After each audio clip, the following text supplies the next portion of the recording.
A controversial decision against Croatia and Lionel Messi avoiding a red card have reignited claims that something bigger is happening behind the scenes. Now, a FIFA insider claims referees are following secret instructions designed to set up a Portugal versus Argentina final. But that's only the beginning. Let me break it down. Let's get straight into it. Croatia thought they'd equalized against Portugal in the 12th minute of stoppage time. Ivan Perisic whipped a cross in, it took a deflection. Mario Pasalic couldn't quite control it, and the ball fell perfectly for Joško Gvardiol to smash home from close range. Toronto Stadium erupted. Croatia players sprinted to the corner flag. And then the referee, Espen Eskas, stopped the celebration to go check the monitor. Here's the part that set off the internet. Using sensor technology inside the match ball, officials determined Matanovic had ever so slightly made contact with the ball. And based on that information, the referee disallowed the goal for offside. The problem is nobody could actually see it happen. Replay reviews made it nearly impossible to determine whether the touch was real. And for many people, the forward never touched the ball at all, which is exactly what ignited the outrage both on the pitch and online. Think about what that means. A cross took a deflection into Pasalic's path. The midfielder couldn't control it, but it bounced perfectly to Gvardiol, who tapped it home. And it looked destined to send the game to extra time until VAR stepped in and ruled Pasalic offside for the earlier touch. Croatia's players didn't hide how they felt. Coach Zlatko Dalic stood in front of the cameras afterward and said it straight. He told reporters, "Nothing went our way, not a single foul, not a single decision. Nothing was favorable for us." That's not a fan on social media. That's the head coach of a nation that's reached the semifinal in each of the last 2 World Cups, standing at a podium and saying the whistle never once bounced their way. His midfielder Petr Suchik went further, admitting he didn't even understand the explanation he was given. He said the referee said that he didn't see our side touch the ball. I don't know what is this. If what I saw is that Matanovic didn't touch the ball, luck is on their side. Meanwhile, on the other side of the same pitch, Portugal's own manager Roberto Martinez wasn't shy about defending the call, insisting the chip in the ball made the decision unarguable. And here's the detail that really got people talking. A new chip embedded inside the ball is what gave the referee the concrete evidence for his decision. And this was the 10th goal overruled by VAR at this tournament alone.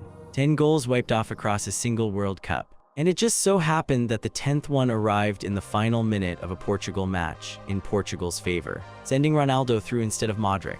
Because let's not forget what was actually on the line. Ronaldo and Modric were sharing the same pitch, potentially for the last time in either man's career, with the winner advancing to face European champions Spain. Ronaldo had already opened the scoring in that match off a penalty, after Perisic had put Croatia ahead.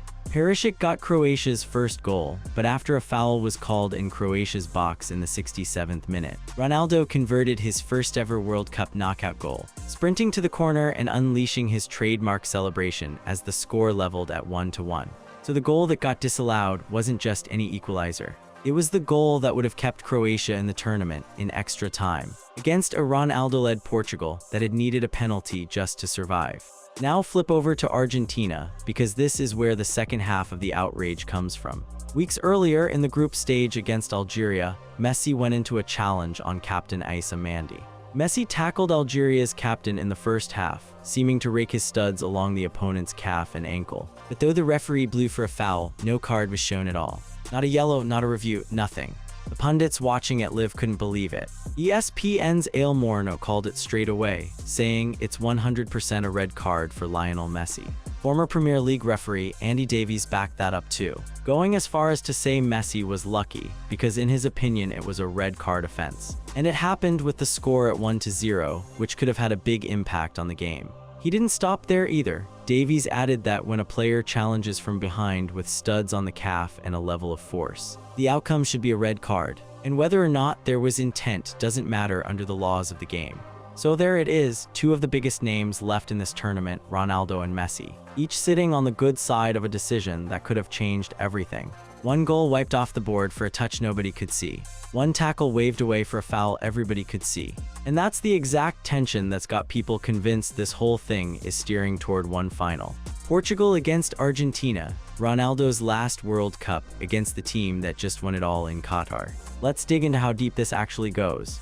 To understand why Croatia's disallowed goal hit as hard as it did, you have to understand what that team had already survived to get there. Croatia had gone to the semi-final in back-to-back World Cups before this one. This was supposed to be the tournament where an aging core, led by a 40-year-old Luka Modric, made one last run. Instead, after making it to at least the semi-final round in the most recent 2 World Cups, Croatia's 2026 journey ended in the round of 32. The mechanism that ended it is what makes this so hard for fans to accept. This wasn't a human eye making a judgment call in real time, this was a machine. The chip in the ball, dubbed Connected Ball by FIFA, can detect every touch on the ball, and it normally aids the semi-automated offside technology by using the exact touch point to determine the offside line. When that data was synced with the video, a distortion in the wavelength appeared as the ball passed the Croatian substitute's head, and that rearranged the pass point, putting Pašalić offside in the process. That's a lot of technical language for what fans watched happen in real time as pure heartbreak. The controversy came from the complete reliance on that Snicko-style technology, with the touch being so faint it was barely visible to the human eye. And Gvardiol's last gasp equalizer was ruled out because of it. People weren't just annoyed at the outcome, they were annoyed that the outcome came from a sensor nobody outside FIFA fully understands, at the exact moment it mattered most. And Croatia's response afterward tells you everything about how it landed inside that locker room. Dalic didn't throw a tantrum, he didn't accuse anyone directly, but he made a point of listing everything that had gone against his team, decision after decision, all match long. That's a manager choosing his words carefully in front of cameras, and still not being able to help himself from pointing out the pattern. Portugal's side of that story is worth hearing too, because it wasn't just Ronaldo who benefited. Because the ball had also clipped off the top of Renato Vega's head, the referee had to determine whether the Portugal defender made a deliberate play on the ball, and ruled that he hadn't, which meant the offside decision stayed exactly as it was, since deflections off defenders don't reset the offside marker. So even the secondary layer of the review, the part that could have saved Croatia's goal, broke Portugal's way too. Roberto Martinez stood by every part of it. He told reporters the message was clear. The balls now have a chip inside them, and that's why VAR intervened, insisting there was no subjective opinion involved because the chip in the ball shows the truth. That's a manager leaning entirely on the machine, because the machine gave his team the result it needed. But here's what nobody in that press conference addressed directly. Why does the machine keep finding the touch that saves Portugal, and not the ones that would have cost them? This was, remember, the 10th goal overruled by VAR so far at the tournament. And it landed on the exact team at the exact stage that fans had already flagged as getting the benefit of the doubt all summer. Ronaldo himself had been offside on an earlier attempt in that same match and didn't get away with it. Ronaldo had also seemed to get his first knockout goal just minutes earlier, but was called offside. So it's not as if every marginal call broke his way. But the one that mattered in the final minute, with a place in the round of 16 against Spain on the line, did. That's the shape of the anger. Not every single call favored Portugal. It's the one call that decided the entire match, on a sensor nobody can independently verify favored Portugal. And it happened in a tournament that had already seen 9 other goals wiped off the board before this one, which tells you VAR intervention itself isn't rare this summer. What's rare is which team keeps ending up on the right side of it when the stakes are highest. Add in the emotional layer, too. This was a match where Ronaldo wore the jersey of his late Portugal teammate Diogo Jota, who had died in a car accident a year earlier, holding it up with his squad in a team photo on the pitch after the win. Portugal advancing wasn't just a scoreline. It became a story about grief and legacy, about Ronaldo's last dance, about honoring a teammate who never got to see this tournament. That's exactly the kind of storyline broadcasters and governing bodies love to keep alive deep into a tournament. And it's exactly the kind of storyline that makes fans suspicious. When the machine that ends a rival's tournament always seems to serve the narrative FIFA would want anyway. Modric, for his part, showed real class in defeat. Modric and Ronaldo, 2 former Real Madrid teammates, made history together, as the first 2 players 40 years or older to play in the same World Cup match. And Modric congratulated Ronaldo after the final whistle. That image, 2 icons at the end of an era shaking hands, is the kind of moment FIFA will use in every highlight reel for the next 4 years. Which is exactly why so many fans think the governing body has every incentive in the world to keep the bigger name moving forward. Whether that's proof of anything is a different question, but it's the emotional fuel behind everything that follows. If the Croatia call was about a touch nobody could see, the Messi situation is the exact opposite. Everybody saw this one. That's what makes it worse for the people who think Argentina is getting a pass. Let's rebuild the moment. Argentina were up 1-0 against Algeria in the group stage, when Messi went to win the ball off captain Issa Mandi. The post-match conversation was dominated by the flashpoint where Messi caught Algerian center-back Mandi with a clumsy challenge, appearing to step directly onto the back of his calf with his studs. A moment that sparked immediate calls for a dismissal from the Algerian bench and social media alike. Despite the severity of the contact, the referee didn't even show a yellow card, and VAR chose not to intervene at all. A decision that sparked a debate over whether the sport's biggest stars get treated differently by officials on the biggest stage. The broadcast reaction was instant. ESPN pundits Ale Morno and Nedum Onuoha expressed shock live on air at the lack of a card. Onuoha in particular pointed out something that stuck with a lot of viewers, that even the commentary team barely reacted in the moment. He said on air in the commentary they didn't even say anything happened. We were just watching the video of it and it was like, oh, that's quite bad. And they were like, it's good to see Messi pressing. Morno went further, questioning why the referee, Szymon Marciniak, wasn't even called over to the pitchside monitor. He questioned why the technology built to catch these errors failed to step in, saying the live footage alone made it look like a bad challenge before you even got to the replay, and that somebody needed to review it. Onuoha's read on it was even more pointed. He said it felt like the moment was simply missed, and that when the VAR looked at it and decided there was nothing more to it, he personally thought it was worthy of a red card. Now here's where this stopped being a one-match story and turned into a tournament-long grievance. Weeks later, in the round of 32, USMNT striker Folarin Balogun went into a near-identical challenge against Bosnia's Tarek Muharretovic. Balogun received his marching orders for a foul on the Bosnian defender after the pair battled for the ball, and Balogun's studs made contact with Muharretovic's calf. Brazilian referee Rafael Klaus initially missed it before VAR sent him to the monitor, where he brandished a straight red. Fans went straight to the replay comparison. Fans immediately recalled Messi's challenge in the aftermath of Balogun's red card, feeling the Argentina captain had been handed preferential treatment, with a side-by-side replay of both incidents showing significant similarities. Former Premier League referee Mark Halsey didn't hedge on it either. Speaking about the two incidents side by side, he actually argued Messi's was the worst of the two. He said on record, if we go back to Argentina versus Algeria, a challenge by Messi, he had no chance of playing the ball, it's a poor challenge. He rakes his studs down the back of the Algerian player's calf. He then added the line that really lit up social media, calling it far worse than the one we saw with Balogun, which VAR should have recommended a review because it was a clear and obvious error by the match official. The USMNT dressing room felt it too. Head coach Mauricio Pochettino argued publicly that the challenge wasn't a red card at all, saying it was never a red card because there was never any intention to step on the player. Midfielder Weston McKennie backed that up, telling reporters the guys had talked about it in the locker room and thought the decision was questionable, that there had been other plays like it throughout the tournament where no card was given at all, and that in his understanding it wasn't a red card, maybe a yellow at most, and unintentional. Former USMNT defender Alexi Lalas went public with the footage himself, pulling up Messi's tackle for direct comparison.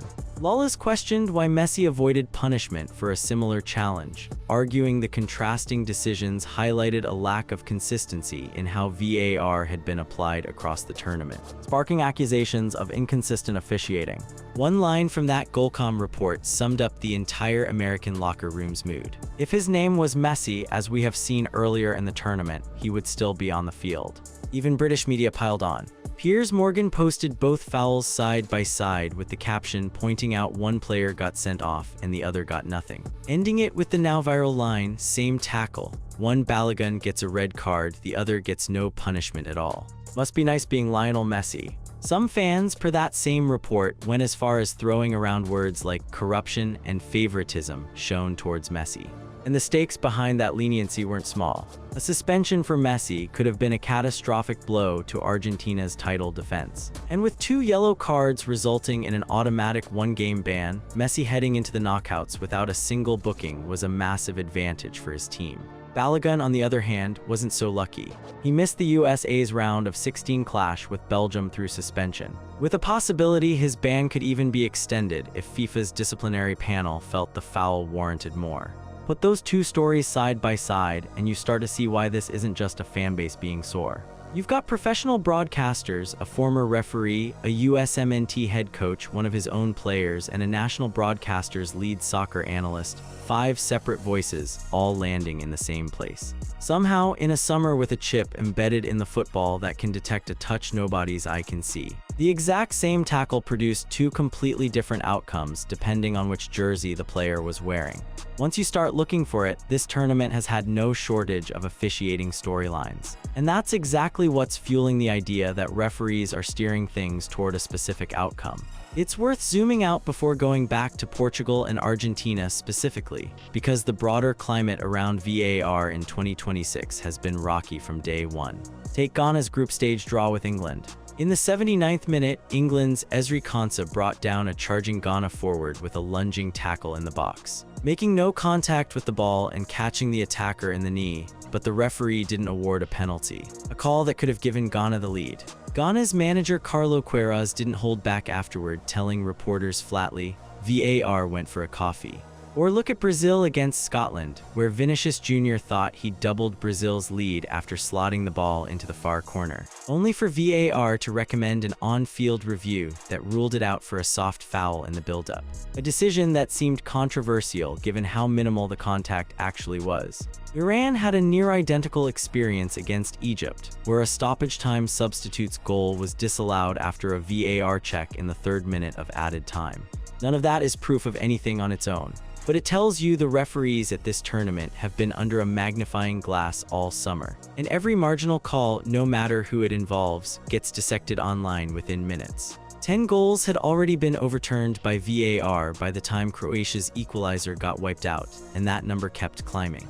Now bring it back to the 2 biggest names left standing. Ronaldo's road through this tournament has been smoothed in ways that go beyond just the disallowed Croatia goal. Just over 20 years after making his World Cup debut, Ronaldo finally scored his first ever knockout stage goal for Portugal at this tournament. A milestone that had eluded him across 5 previous World Cups, and one that arrived off a penalty awarded for a foul in Croatia's box. And it's worth remembering, per the earlier reporting on that match, that even Croatia's own coach believed his team had gotten nothing from the officials all game, penalty included. Messi's path has similarly been protected, and not just by the missing red card against Algeria. Earlier in the same tournament, as Messi celebrated a record-breaking World Cup goal, Austria questioned a possible foul in the build-up by Alexis Mac Allister. That directly led to Argentina's goal, but VAR checked the attacking phase and was comfortable no foul had occurred, ruling the coming together wasn't a clear enough error to even warrant a review. That's 2 separate incidents inside 2 separate matches where the review process looked at contact involving Argentina's captain or a goal that directly benefited him, and chose not to intervene either time. It's not that referees have never gone against Argentina or Portugal this tournament. Nobody's claiming a flawless record in either direction.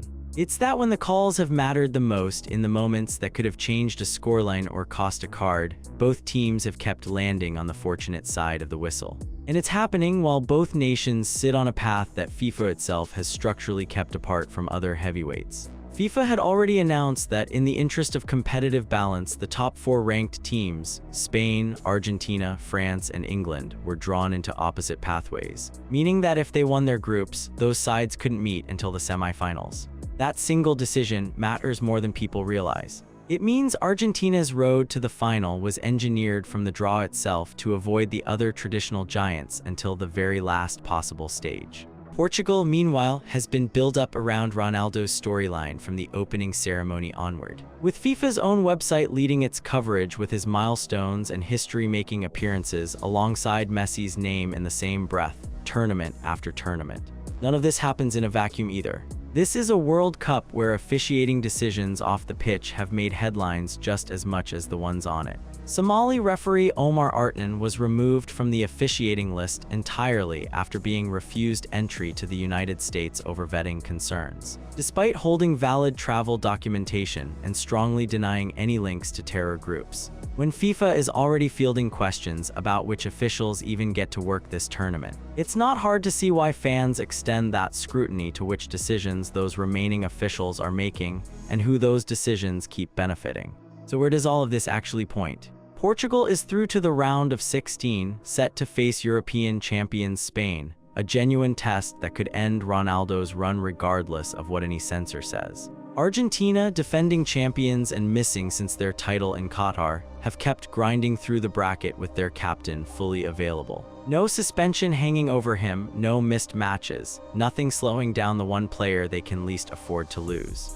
Argentina is the defending champion, having won its third World Cup in 2022. And everything about how this tournament's bracket was constructed keeps them insulated from the other traditional powers until the final stretch. Combine that with a captain who's played every match of this tournament without a single card, and you've got a team with about as clean a run to a final as any defending champion could hope for. Portugal's case is different but tells a similar story. Ronaldo, at what's almost certainly his last World Cup, finally got the knockout stage goal that had escaped him for 2 decades. In a match his own opponent's coach openly said broke against them at every turn.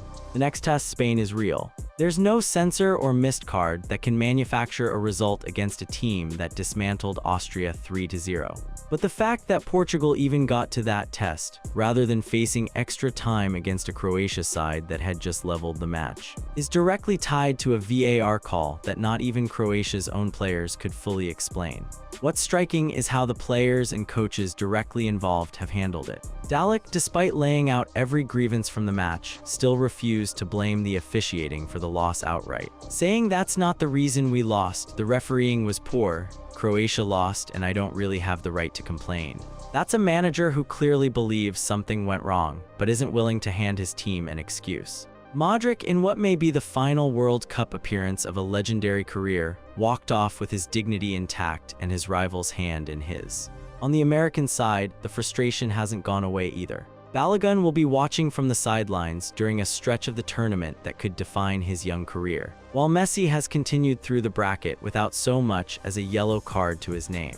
Every time Argentina takes the field now, that Algeria tackle gets replayed somewhere online, right next to Balogun's red card, as shorthand for what a lot of fans believe they're watching play out in real time.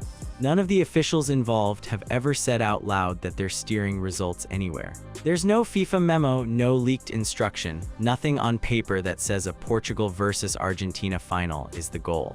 What there is instead is a string of decisions, a disallowed goal decided by a censor nobody can independently check, a tackle that a former referee himself called worse than one that got a straight red, a bracket built from the very first draw to keep the 2 biggest broadcasting draws away from each other's toughest rivals until it's almost too late to matter. Individually, each of those is defensible. FIFA's people have an explanation for every single one. Put together in the same tournament involving the same 2 federations in matches that decided who keeps playing and who goes home. It's exactly the kind of pattern that turns a room full of pundits, coaches, and players into a chorus asking the same question out loud. Whether Portugal and Argentina actually meet in that final now depends on Spain, on whoever survives Argentina's own knockout draw, and on 90 more minutes of football that no chip inside a ball can predict in advance. But if it happens, nobody who's been watching this tournament closely is going to call it a coincidence. They're going to point straight back to a goal that vanished in Toronto, and a tackle that never even earned a yellow card, and say that's exactly where this story started. Thank you for watching. If you enjoyed watching this video, click on one of the boxes playing on your screen to watch more similar content. Why Croatia's late equalizer versus Portugal didn't count, Sports Illustrated. Why was Josko Gvardiol's goal disallowed versus Portugal, Yahoo Sports. Croatia offside call, explained Yahoo Sports. VAR overturns Croatia goal as Portugal advances, Fox News. Portugal Ronaldo survive late scare from Croatia, ESPN. World Cup VAR review, Messi red card analysis, ESPN. World Cup, Lionel Messi and Folarin Balogun red card incidents analyzed, Give Me Sport. Preferential treatment for Lionel Messi, Goalcom. FIFA refused to give Lionel Messi red card for same thing Folarin Balogun did, Yahoo Sports. Lionel Messi got away with it, Goalcom.